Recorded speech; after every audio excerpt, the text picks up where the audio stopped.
Hi, this is Jen Rubin, and this is Jen Rubin's Green Room. As we sit here, the government is still operating, thanks to Democrats, and Kevin McCarthy's speakership may be coming to an end, as many of us predicted, the worst, the weakest speaker in the history of the United States. And Donald Trump is sitting in a New York courtroom. And at risk here is his livelihood, his buildings, his name on buildings. And you could understand why he has freaked out, because there's nothing that Donald Trump cares about, not even being president, as much as he cares about having money, because money gives him a power base. Money confirms that he is not a loser. Money confirms that Fred Trump would have been proud of him. So watching Donald Trump lose money is really good. It's really fun. But it's really not the whole shebang. Of course, we have a democracy to worry about. And as much as it might delight us to see Trump poorer than he is, the real name of the game is making sure he doesn't become president again. And on this show, we have two guests who have done more to entertain, to delight us, but also, I think, to shake up people who may previously have thought we can just go along with Donald Trump because of the judges, because of the tax cuts, what have you. And these guys in 2020 went out and helped, let's be clear, helped Joe Biden win. They created ads, they went viral, they were everywhere on the media, and they came to be a household word or words. The Lincoln Project, appropriately named for the founder of the Republican Party, who I'm sure must be spinning in his grave, turning over, spinning, whatever. And these two guys, Rick Wilson and Reed Galen, are two of the great minds behind this. They go where other people won't go. They use footage other people shy away from, and they have a great sense of humor. So they are the perfect guests to have to talk about the potential demise of Kevin McCarthy and maybe the demise of Donald Trump. And I think you'll find them as amusing as I do. Welcome to the program, guys. Thanks for having us. Thanks for having us here. Now, we are a family show, but we make exceptions. And so for Rick, we'll have to make an exception because Rick doesn't always adhere. I work blue, Jennifer. Yes, everybody knows it. Exactly. So what's the point of having Rick if Rick is going to be muted? So have at it, Rick. All right. So you guys, of course, have gained fame or more fame. We like to think of it as infamy. Yes, right. As a Lincoln Project. What do you guys consider yourself now? Are you Republicans? Are you independents? Are you Democrats? No, what are you guys now? I'm an independent. Yeah, I'm technically an independent, but what I would say is this is, I got invited to speak to a group of people last winter. And they said, "Oh, so you're a nonpartisan organization?" I said, "We are not." And they said, "You're a bipartisan organization?" I said, "No, we are not." I said, "We are very much a partisan organization. It's not the normal partisanship that we have thought about for 250 years or 150 years since the GOP launched, but we are partisans on behalf of democracy." And from our perspective, and Rick, jump in here, or I should say, from my perspective, the democracy spectrum really stretches from like AOC to Liz Cheney. Correct. It is funny how we've redefined what we think is on our side, or who is a helpful player in the political. The strangeness of the bedfellows in this thing is it never ceases to amaze me. How many people from how many diverse viewpoints end up saying, "Hey, you know what? We're going to put aside our fights over marginal tax rates or how many parts per billion of carbon are going to be in the atmosphere, because if we don't stop this rising tide of statist authoritarianism, none of that matters." Exactly.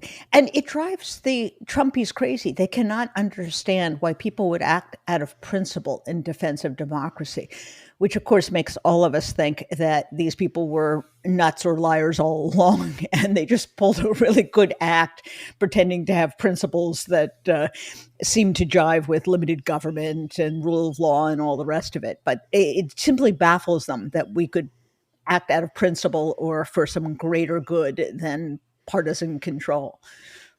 Mm-hmm. Yeah, well, I mean that's the whole ball game. I mean, as you know, Jen, we're not necessarily dealing with just a political party, but an authoritarian movement of which the GOP is its political wing. Right, it runs candidates for office, and you're right. They have, look. When I was a kid growing up on Capitol Hill, right, my dad worked on the Hill. He worked at the NRCC, and it was small government, moral and muscular foreign policy, individual liberty, like all that stuff's out the window. Now it's power, money, self-aggrandizement. Mm-hmm. Right. And of course, white Christian nationalism, which is the scariest of all. Yes. So you guys kind of shook up the political universe when you started coming out with ads. What is it that Democrats don't get about politics and ads that you guys do? Well, look, I think, and I'll speak for Reed as well here. I think the kind of ads we make are not traditional political ads. They are not focus grouped over and over and over and over again until they resemble something like vanilla pudding. Right. They are not targeting MAGA voters. People ask us all the time, what are you going to do to persuade MAGA voters? And the answer is not a goddamn thing. Because they're not persuadable. Thing. They are not persuadable. They cannot be moved. They are not Republicans. They are not conservatives. They're not Reaganites. They're not Bushies. They're not anything that you would recognize from the grand traditions of the old Republican Party. Whether you agreed with those things or not, this is the big fundamental breaking point of why people don't often get what we do. We only target a very small fraction of Americans. We target what is called the Bannon line, named after Steve Bannon. Not a fan of us, but he said, nor we of him. Yeah, indeed. What Bannon said was, if these guys can take 3% off of Trump's vote, he can't win. And our response was, hold our beer. Right. We went after Trump in a way that was energetic and focused and directed toward winning over that small group of voters. Now, in 2020, it was between 3 and 8% of all the voters, and it's increased in the post-Dobb and post-January 6th environment. Right. And that growth of the Bannon line is where we talk and where we fight and where we speak. They also don't understand that you can't fight Trump like a normal political candidate, right? Because his audience does not respond to negative information about Trump. They don't care. They are immune to it. They are broken-brained people who have been raised under the power lines, and their brains are broken. They don't get it. They can't ever accept any negative information about Trump.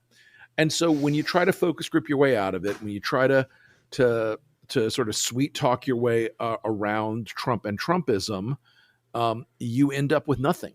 And that's why this primary is going to be full of ads. They're going to spend $500 million on ads of why Ron DeSantis or Glenn Youngkin or whomever is better than Trump, and none of it will make a difference. Well, and I would also say that the equivalency piece here is important, which is when to speak to the negative information that Rick mentioned, which is Trump's a liar. Yeah, but they're all liars. He's our liar, right? Trump's a crook. Right. Yeah, but they're all crooks. He's our crook, right? He's better at it. He's getting one over on them. And so all of the things that in a normal world would diminish someone only reinforce that. Yeah, well, again, this is why I think, Jen, you see with all the, Biden crime family stuff, everybody must be as bad as Trump. Correct. They know he's the worst. Everybody, including the United States of America, must be as equally bad as the Russians or the Saudis or anybody else. And what's amazing to me is that the mainstream media plays along. because it's in their interest to play this neutrality game. So rather than talking about the fact that Trump's brain is broken, you only have to listen to him for 2 seconds unedited to know that he's crackers, he's loopy, he's off the board's nuts. But the press will only talk about Biden wears sneakers now. Biden is older by 3 years. Who cares? There's one guy who's, beyond dementia. And there's the other guy who gives cogent speeches, gives a 20-minute interview to John Harwood. And talks about democracy. So I almost feel like you guys are speaking the truth that the media isn't. That you focus on the things that the media, for whatever reason, is a little skittish about saying. You come right out. Trump's crackers. Trump's enfeebled. Trump's, completely out of it. So I interviewed an author who wrote a book about QAnon. No, not about QAnon, about the Proud Boys, excuse me. And he was talking about how when he interviewed Enrico Tarrio, the former head of the Proud Boys, who's now about to be a federal inmate for more than a decade. And he said, here's how he would write it. He said, I'm about to quote Enrico Tarrio. This is a lie. Here's the quote. That was Enrico Tarrio. He's a liar. Right. And he said, it's clunky, but that's the only way to ensure the reader understands that I'm going to print the lie, but that they're aware it's a lie. But, Jen, as you know, in the journalism business, that's like, that's not how we write. That's not how we cover things. And as Stuart Stevens, one of our senior advisors at the Lincoln Project, says, to your point, how do you cover both sides of a lie? And I think about for the media's fascination, with this sham impeachment, but they have Nancy Mace on every night who says the same thing every night, which is, well, we don't have any evidence. That's why we have to have the inquiry so we can find the evidence. And then they challenge her and she either doubles down on that ridiculousness or just flat out lies. Just say you don't have anything, right? We don't have anything, but that's not where they pressure people, and they can't help themselves, to your point, because you know what? Trump drives ratings. And what's the story, Jen, about, Trump books? Trump books sell through the roof. Biden books don't sell at all. Yeah, because he just does the job. Right. Because he's not insane and he's not drooling all over himself and he's not burning things down every day. But look, Jennifer, I mean, the greatest triumph of the conservative movement in the last 50 years is playing the refs in the press. Yeah. Is working the refs in the press and saying, if you disagree with us on anything, it's liberal bias. And look, I used to play that game with reporters like a champ. I was an Olympic level champion at that stuff. I know exactly what they're doing, but they are so skittish now and so gun shy about the slightest accusation that they are not 100% straight up the middle, that this country is both siding itself to death. Correct. And every day that we're out there and you see things like, well, Biden's infirmity, weakness, senility, dementia, doddering old man look, and they then look at Trump when he's up on stage, vigorous but completely incoherent, like he is the worst, wet-brained lunatic you've ever met, and they treat those things with the same political weight, and I just find it outrageous and nuts. But it is also, one of the things we are experiencing in American political cultures. We're stuck in a time loop. We are doomed to create 2016 over and over and over again. And no one can break out of this umber version of Groundhog Day, because they won't look. I mean, look, the media, and I'm not one of these guys that screams about the pay for play media, none of that stuff. Okay, look, journalism is never a perfect process. There's been a lot of tremendous journalism about the danger of Trump, the mendacity of Trump, the terribleness of Trump, but there is a certain reflexive, conditioned response in political coverage of Trump where I often think we don't hear what many of these very smart reporters know to be the truth. Correct. That Donald Trump will burn this damn country to the ground. And he will do it with a laugh. Insane. Yeah. And that Donald Trump has profound cognitive and mental disorders that make him a proximate danger to the future of the republic. Right. It's funny. when they cover, I don't know, Biden wears tennis shoes. I think back, and this is the brilliance of the Lincoln Project, to that ad that you made after he kind of tottered down the ramp at Trump is not well. Point. Yeah, Trump is at not West well, Point, yeah. which shows that. And this is the guy who needs, two hands to drink a glass of water. Can you imagine him getting on a bicycle the way No. Biden does? I don't even know if he knows how to ride a bicycle. No. Trump's rather padded back end spends more time in a golf cart. I doubt Trump has been on a bicycle in the last 50 years. And he's not well. He's not healthy. Joe Biden is an older guy. But here's the choice, and this is why I think all the physical arguments about their age. Should we have younger candidates? Let's set that aside for a minute. Sure. But these are the two men who are going to be in the contest. Exactly. And you know what you got? You got one who is old and doing a good job and represents the great center tradition of the Democratic Party in America. Right. You've got another who tried to overthrow the government, who is a raging criminal, who is a adjudicated rapist, who is the single worst president in American history. And I'm sorry if Andrew Jackson has a problem with that. Donald Trump is the worst president in history, and we know it. There is not, you can't make a qualitative, assertion that in any way Trump is a better man or president than Biden. It just doesn't hold up. And there is this kind of juvenile tendency, but I want a pony, but I want a young, vigorous guy. There is no pony. We're in, the real world, unicorns and umbrellas and, rainbows and all the rest of it. But let's get real people, which is why I consider all of this polling to be obnoxious and noise and silliness and garbage. Right. So let's say this is your horror experience. You are the ad man for Rick DeSantis, potentially the worst political candidate Republicans have seen in many cycles. And I include in that Jeb Bush, and I include in that Scott Walker. Oh. Utterly unlikable, utterly nasty, unhelpful, uncreative, unintelligent, whatever uns you want.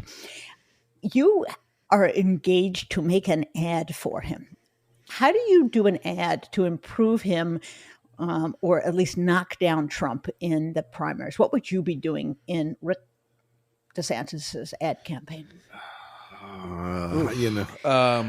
That's a high hill. Yeah, I mean...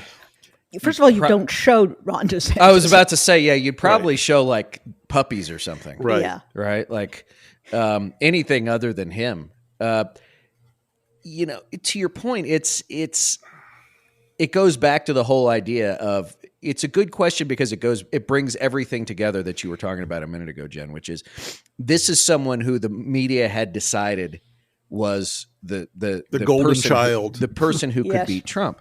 And, Rick and I were talking, Rick lives down the street from him, right, in Tallahassee. Literally. Right. And we're like, this guy is the most overbought stock in politics. Like, absolutely. We see this guy, like, maybe it's an unfair, it's a very niche talent that applies to almost nothing else. But, last year, this time, when he did his one debate against the 31 flavors candidate of Charlie Crist, he couldn't answer a question about whether or not he was going to run for president without short-circuiting.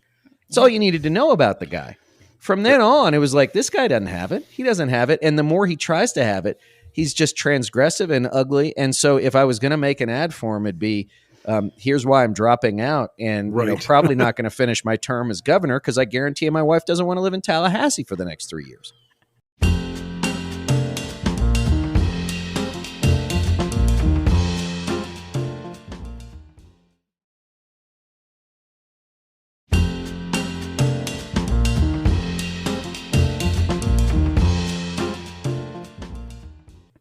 So let me put it differently then. Let's say you're Nikki Haley's ad guys, who is weak, who's too accommodating, who's lost her moral compass, but she's not evil. What's the ad for her, and what's the attack ad against Trump that might actually gain some traction in the GOP primary? If I was Nikki Haley, I would work the cheapest cheap shot angle in the world. I would say, I'm one of the first Republican women to truly ever make it this far in a primary. And I'll tell you one thing, I'm doing it not just because I believe in limited government and blah, blah, blah. I'm doing it because the former president is a rapist. And I want every American woman to know I'll fight like hell for her. And I'll fight like hell to beat the rapist, Donald Trump. I know he'll do anything to beat a woman, but I won't ever stop. That's what I do because I'm insane. Yes. It's like, don't you know I'm loco essay? But she has nothing else to give unless she goes crazy. But that's and that's the whole point, though, Jen, about the way Rick was talking about fighting Trump is you can't, going back to what we said, you can't fight him on a normal plane. Right. You have to fight him in a way that, frankly, other than us, I'm not sure many people can or will, because you have to understand that the discount rate he gets for being a terrible person is 50 years long. Yeah, he's been this big. They price it in. Yeah. Yeah, this guy's been this big a jerk forever. And so you have to do something that no one else will do. Just remember, like if it's the whole what it takes thing, it's being willing or able to do the thing the other person won't to win. Right. Remember in 2016, what did Donald Trump do at one of the debates? He lined up all the women that had accused Bill Clinton of bad behavior, right? Hillary Clinton's campaign would never have done that. It would not have occurred to them. The ad that Rick just put out is the kind of thing that would demonstrate that a Nikki Haley had what it took. That if you really want to call this guy out, you have to call him out for what he is and make him so overreact that, the emperor's clothes, which are already gone, or even, it's just held up with the Klieg lights. But they won't do that. And they all needed to do that from the beginning. Exactly. If they wanted to beat him collectively and then individually. And now they're in this pattern of, trying to nitpick one another, which is, as you say, Rick, this is 2016 all over again. Right. I also wonder if the way to hit him, if you don't like the he's a rapist line, I like it, but I'm not sure it would work, is he's a loser. And he is going to be sitting in courtrooms, if not a jail cell, and he's going to make us losers. Does that work? Thing. They don't believe it. They don't believe it. And they don't care. You can't, even if they do, it reads exactly on point.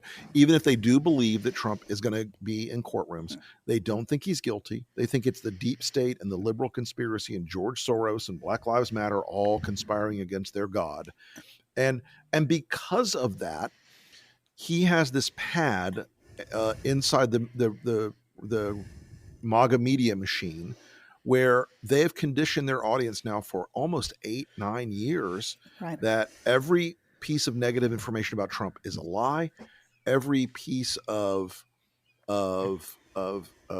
negative legal news about Trump is actually an argument that Joe Biden is the one who's corrupt. So they've made this alternative reality for their base, and it is strong, Jen. It is. And look, God bless people who think they can poll, focus group, or write their way out of MAGA. You can't do it. Listen, I've been in this fight since 2015. In 2015 and early 2016, I had a major donor. We did 32 focus groups in 16 cities about Trump voters. And by the end of, and we finished that, like as the primary was cratering, we were finishing the last focus groups. And the takeaway was very simple. Trump drew a group of people into the Republican Party who were less likely voters. They were lower propensity voters.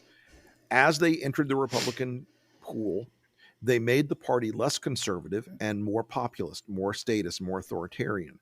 And those people had an image of Donald Trump that was shaped by the fact that he was on television for 14 years in a very highly rated show called The Apprentice, where they saw a guy who played a character who was a decisive, smart executive, who was a powerful negotiator. They did not see the rapey criminal weirdo, scumbag philanderer that Donald Trump really is. They saw an image and they bought it. They still buy it. They still believe it. And there's a structure of incentives in the Republican/MAGA media machine to keep telling that lie over and over and over and over again, because it is enormously profitable. Well, and also just, electorally speaking, this is the thing about the today's GOP is the voters that Rick is describing, they are not Republicans. They are not conservatives. They are Trump voters. They are MAGA voters.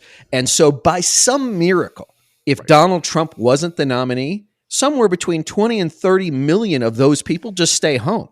Right. So it's not like, so it's saying, well, if it's not Trump, Nikki Haley has a better chance of beating Joe Biden. No, she doesn't. No. Joe Biden wins 40 states because all these MAGA people stay home. And here's the thing. And the establishment Republicans know that, which is why I think ultimately they will get behind him, because, Jen, I truly believe this. This is what they're telling themselves. We might win with him. We can't win without him. Correct. And they're not wrong.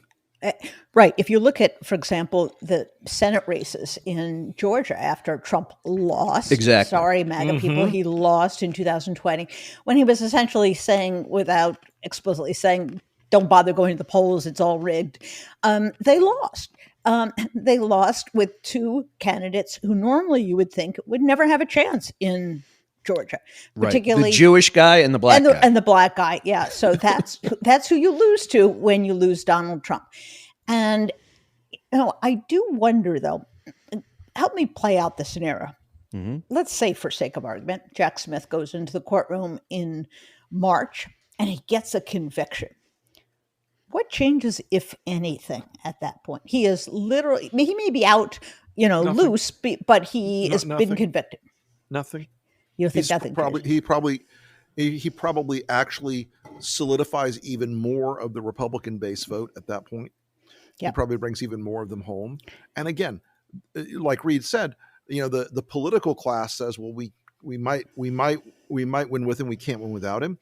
There's also a multi-billion-dollar media apparatus that if Trump goes down and disappears, and if Trump loses support because of the legal consequences of his criminality, they go down too. Exactly. And so they're going to do everything they can to keep that audience for Trump as ginned up, hyped up, and focused on the pretend world of the deep state and the dark forces going after Donald Trump. You don't think Fox News is going to maintain their lock on the audience just with Mitch McConnell, really? It's so funny you bring that up. I mean, going back to, 2012, 2014, whenever Paul Ryan took over as speaker, right? And you'd go into focus groups and you'd talk about Nancy Pelosi and the Republicans, Nancy Pelosi. And then you'd ask about Paul Ryan and Mitch McConnell, and the tops of their heads would come off. There's nothing they hate more than a conservative establishment Republican. Yeah. Correct. Nothing. Because they knew what Mitch knows. They hate him and he hates them. Right? Like, here's just as an aside on McConnell. McConnell could have ended all of this in 2021, right? Because there were 17 Republican votes to make sure Donald Trump could ever run again. Absolutely. Right. And that's all it would have took. Okay. Right. And so, the people that now need Trump are the ones who want him the least. I mean, Dave McCormick in Pennsylvania has to at least nod towards Trump, right? But here's the thing, guys like us, McCormick's on camera saying Donald Trump's responsible for January 6th. Okay, so does he clear a primary? He might, but he might not. And those same people in Pennsylvania, again, they don't care about the party. They don't care about who wins, because another Mitch McConnell acolyte to them is worse than Bob Casey. Correct. Absolutely. And look, Mitch McConnell is, in a weird way, he's failed and failed and failed after a lifetime of being able to, and Reed and I had a phone call one time with Harry Reid before he passed. Yeah. And he said, which was a unique experience, to say the least. To say the least. So say that we were a little surprised to be on that call was really quite putting it mildly. But he said Mitch McConnell was the most effective Senate leader since LBJ, whether it was in the minority or out. And he's not wrong. McConnell is a very strong leader in the Senate, or was. But he never could take he could never take the responsibility as a leader to execute against Trump's absolute wave of destruction in this country. Correct. McConnell reflexively wanted the judges and the tax cuts, but what came along with that was the authoritarianism and the insanity and the criminality and the conspiracies and the lunacy. And so, look, his legacy, unfortunately for him, will not be that he was the great patriot in the moment where it counted, because he wasn't. Mitch McConnell could have gotten 17 votes after January 6th easily. That's not even breaking a sweat. He had every single Democratic vote. I guarantee you he could have done it. He chose not to. Right. Why? Because like a lot of Washington creatures, his number one advisor, his chief strategist, the most important guy in McConnell land, a guy named Josh Holmes, who most people have never heard of, Josh said, on the record, by the way, if we can just keep Trump's base with working class voters, we'll have a permanent governing majority. They put politics ahead of the country. And you know what? I guess I would have gotten it in the pre-Trump era. But once you saw the fact that that he sent people to the Capitol to murder you, right? And by the way, that's what they were doing. If they had gone to the Capitol and found Mitch McConnell, they would have torn him limb from limb and beaten him to death. And we now know that Romney texted McConnell saying, "This is what's going to happen." Yes, and he said, we'll see. No, look, I'm gonna steal a line from a friend of ours. Mitch McConnell woke up the majority leader on January 5th. He woke up on January 6th, the minority leader running for his life. Yeah. And what's the funniest thing, because it is such a truism, when you introduce a word like morality or right and wrong, it's almost like you're speaking, I don't know, German to Mitch McConnell. He does not understand the concept. He is completely baffled because he is simply a creature of power and of prestige. So if you would say you have to do the right thing, he would blink his eyes, 50 times. But this and is steam would come out. Jim, but this is the thing. I can't put my Senate candidates in danger. But this is the thing that he fundamentally missed, right? Going back to Machiavelli, the power only matters if the system in which you hold power exists. Right? Yes. If the system in which you hold power no longer exists, you're done. That's right. You think that a second Trump presidency is going to leave Mitch McConnell around to be, any sort of power broker? They're not. Exactly. So let's skip over. We talked about Trump a bit, and we talked about the Senate. The worst speaker, not only in American history, in human history, whether or not there's, a House of Representatives anywhere else, since the dawn of time, is the hapless Kevin McCarthy. Kevin McCarthy wanted one thing in life: to become speaker. And he cares not one whit how foolish he looks, how inept he is, how much danger he inflicts on the country. He just wants the job. And it is both pathetic and horrifying. So what does he do now? Are there really people who are prepared to pick someone else? Is he just the conventional and preferred punching bag for people like Matt Gaetz? I find it hard to believe that there's someone else who a majority of these lunatics is going to vote for, but I might be wrong. Take us through the process. What do you think happens to him?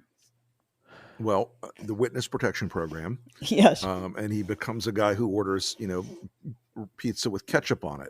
This isn't our spaghetti with ketchup on it. You are correct in saying that Kevin is the single worst speaker in American history. He has abdicated leadership when he didn't have to, he abdicated it. And now he has put himself as a hostage to a group of people who are not rational actors, who are not trying to make a deal based on some principle. They are political nihilists and arsonists who truly desire to plunge America into chaos to benefit themselves and to benefit Donald Trump. And Kevin has been too weak to do it. And you can't look, it's like letting the vampire in the house. If you don't invite them in the house, they can't come in and take power over you. Well, he didn't just say, hey, you're welcome to come in the house. He's like, put your feet up, make yourself comfortable, sleep with my wife. This is a guy who has a profound inability to exercise power in a place where he is surrounded by people who he knows. Because look, Kevin was a young gun. He was a backroom basic bitch Republican, and now he's a hostage.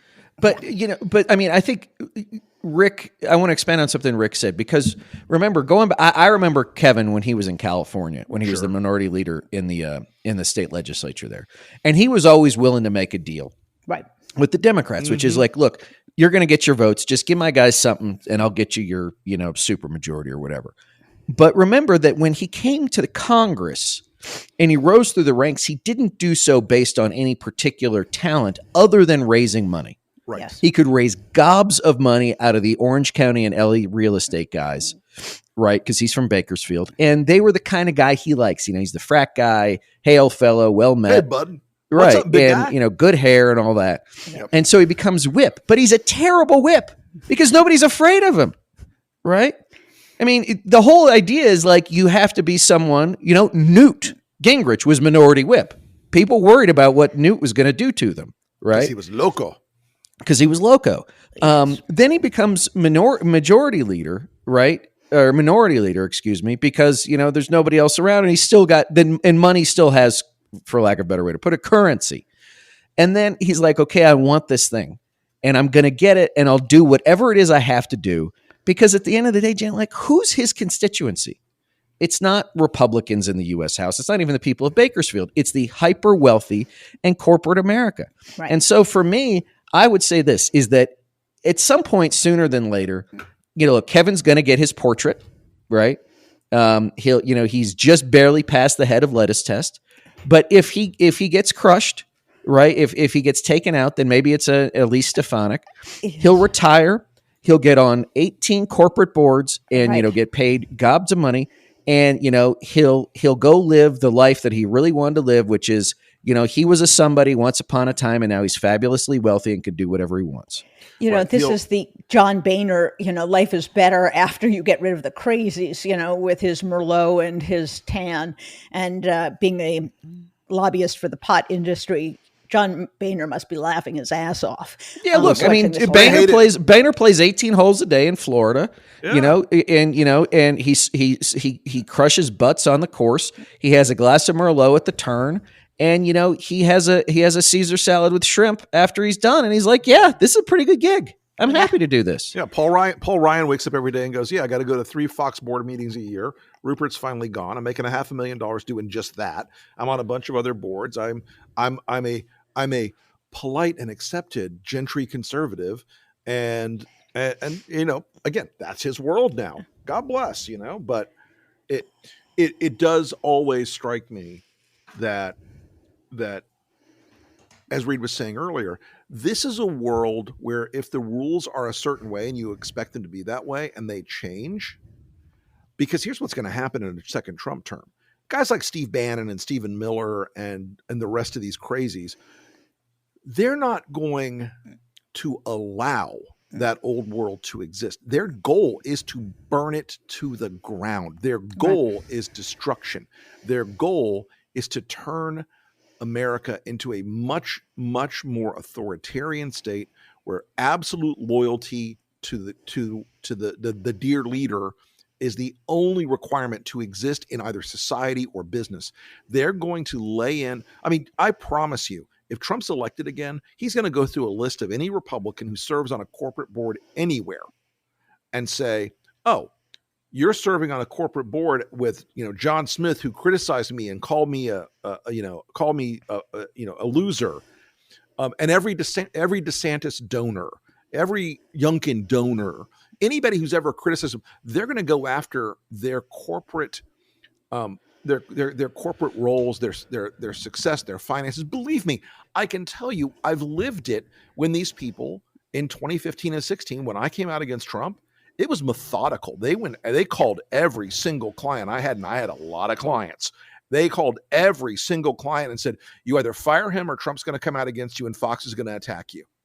And and they all fired me. And that ethos really started to become part of Republican orthodoxy Back in 2021, when you saw people like Marco Rubio and Ted Cruz writing op-eds in the Wall Street Journal saying, hey, Coca-Cola, we know you're $1 billion in arrears on your taxes. You don't think we're coming for you? Right.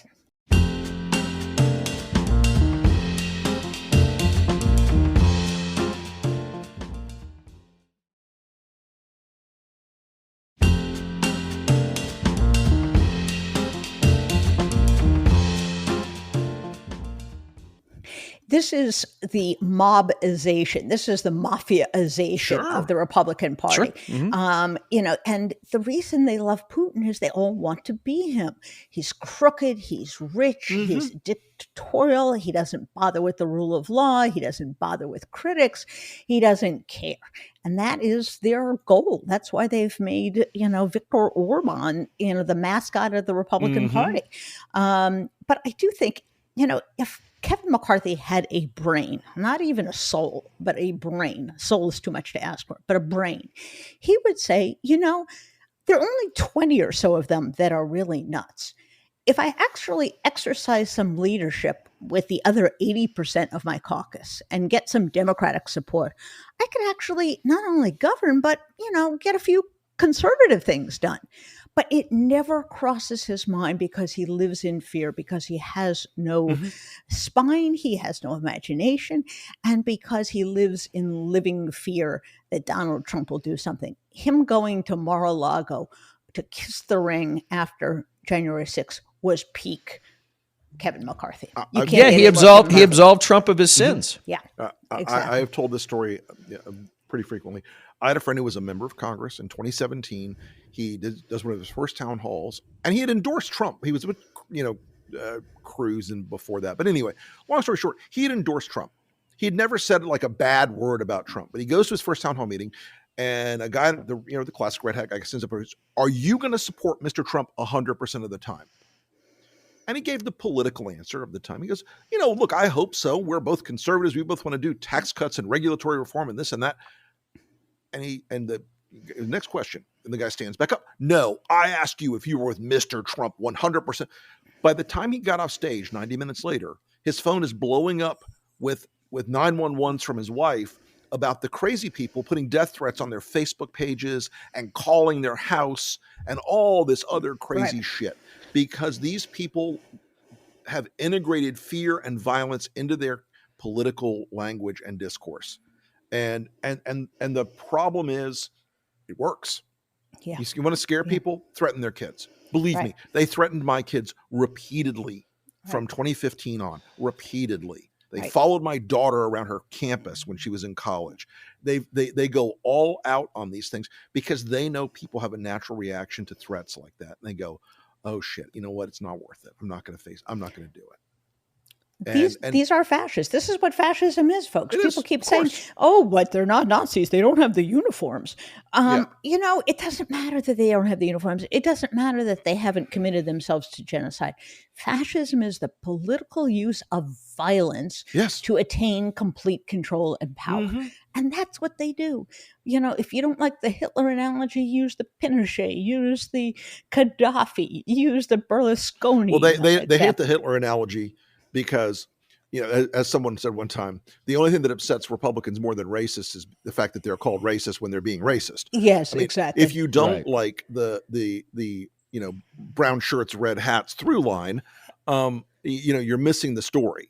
Right. And I don't. There are some people in the Never Trump movement who really believe, we can persuade these people to come back. We can get them back. No. We can be friends again. This line from our focus group will magically alter their souls. None of that shit works. These people are committed now. They're committed now to a very, very dark and ugly path. And correct. And just pretending that for sentimental reasons we can go back to the old days and the old ways, I think is a very deadly conceit.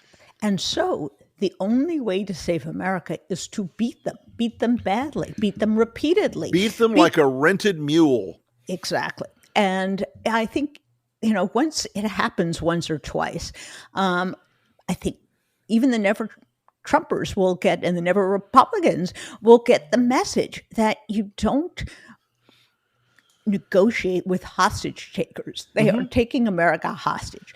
The way to deal with them is punch them in the head repeatedly, and eventually they'll stop getting back up.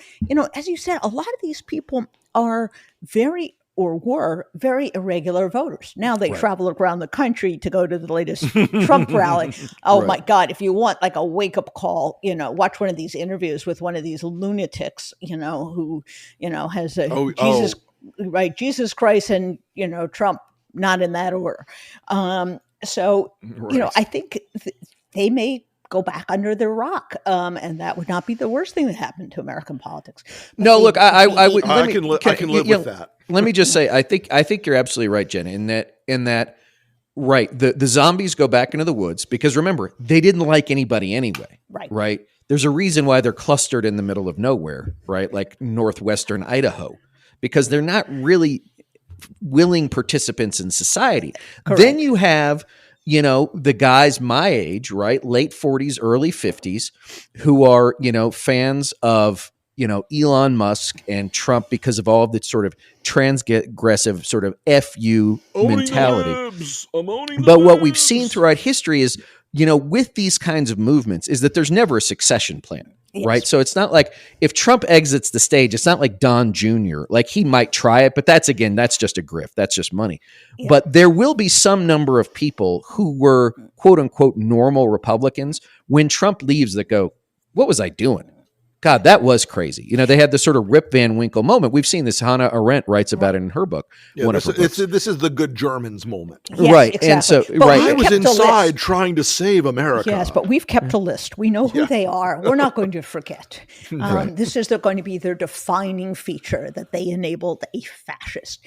But they really do think that they'll just kind of go on. Eventually Trump will lose or Trump will be convicted, and for people who do nothing but condemn the judicial system, their hero has got to be Jack Smith, because with him lays their only hope, as they can see, that they could be possibly rid of him, because, maybe Americans aren't quite so insane to vote for someone who's sitting in a jail cell in 2024. So that's their only hope.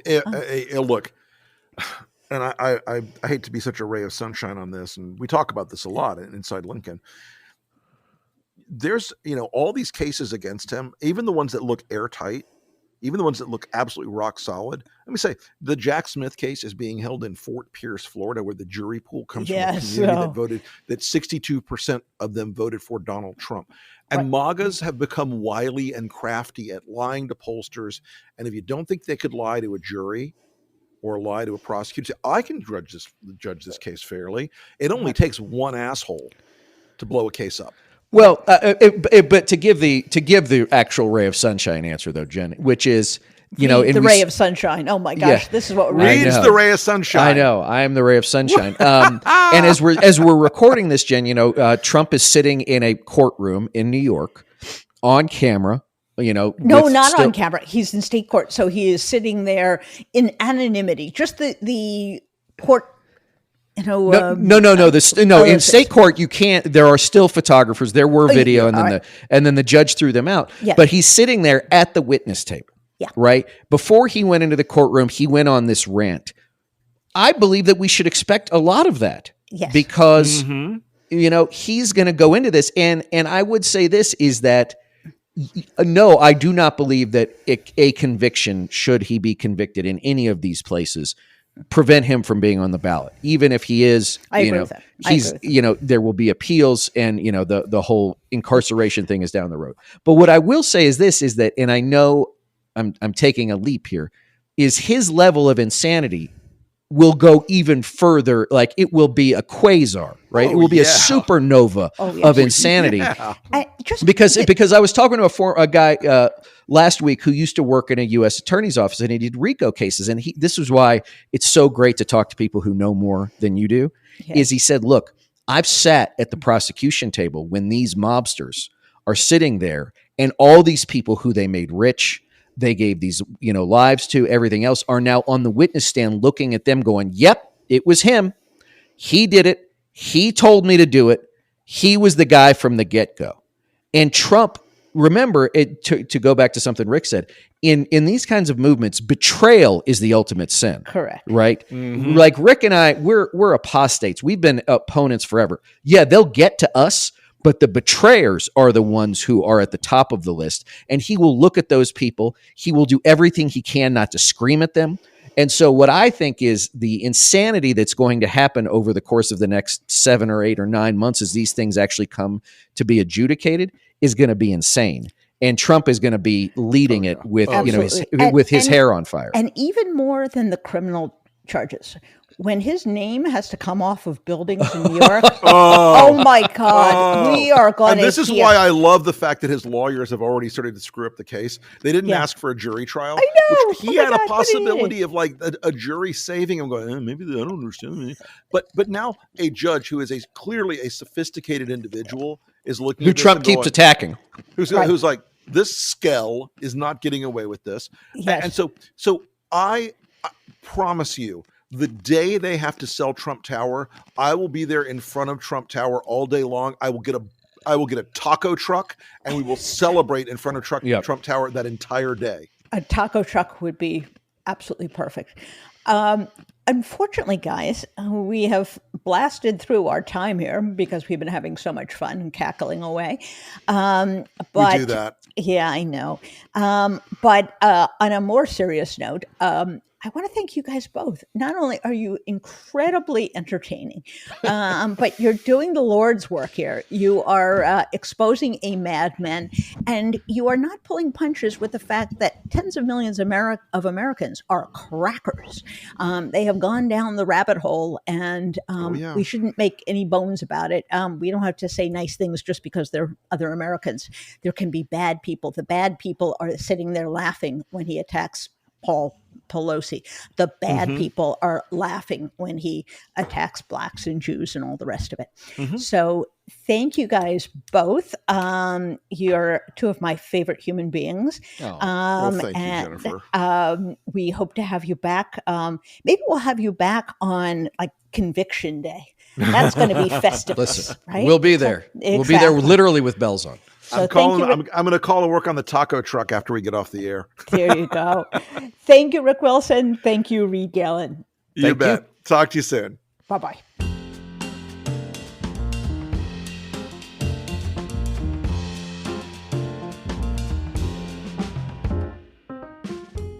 And that was Reed Galen and Rick Wilson.